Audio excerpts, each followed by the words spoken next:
আল্লাহ পাকের অশেষ মেহেরবাড়ির কারণে এই যাত্রা বেঁচে গেছে এই বন্ধুর হৃদয়। দেখেন কিভাবে তাকে গরু আসলে তাড়া করছে। আসলে এই গরুটা এরকম একটা ভয়ঙ্কর গরু যে ফলারের শব্দ পাইলেই দৌড়ে যায়। তো আমরা বন্ধু বান্ধব আসছি আজকে চরে।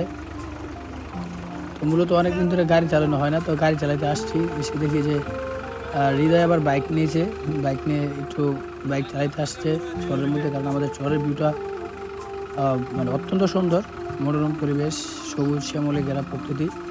আর জানেন যে গতকালকে রাত্রে প্রচুর বৃষ্টি হয়েছে, আর সে কারণে কিন্তু প্রকৃতি সে তার আপন মনে সেজে উঠছে।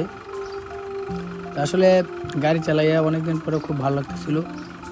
তো আল্লাহ পাকের অসীম মেহেরবানির কারণে কিন্তু আজকে হৃদয় যাত্রা বেঁচে গেছে। তবে কাজ কোনো কাজই ছোট নয়। আপনারা যাই কাজ করেন না কেন, সবাইকে অভিনন্দন। কারণ দুনিয়ায় যতদিন বেঁচে থাকবেন, কেউ কোনো কাজ কখনো ছোটো করে দেখবেন। কারো কোনো কাজ সব একই, কোনো কাজ ছোটো করে দেখতে নেই। তবে এটা হলো কি আমাদের সেই বাহির চর, ঐতিহ্যবাহী আলগাচর। তো এখন আপনারা জানেন যে আমাদের বাহির চরে কিন্তু প্রতি বছর টনকে টন যে মিষ্টি কুমড়া উৎপাদন হয়। তো আলহামদুলিল্লাহ এবছরও অনেক মিষ্টি কুমড়া চাষ হয়েছে। কৃষক ভাইরা অনেক খুশি, লাভবান হয়েছে।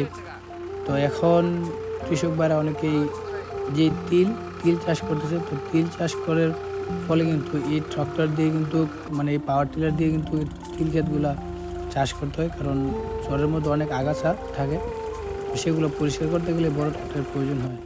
তো আজকে এই পর্যন্তই। সকলে ভালো থাকবেন, সুস্থ থাকবেন, আমার জন্য দোয়া করবেন, আপনাদের জন্য দোয়া ভালোবাসা রইল।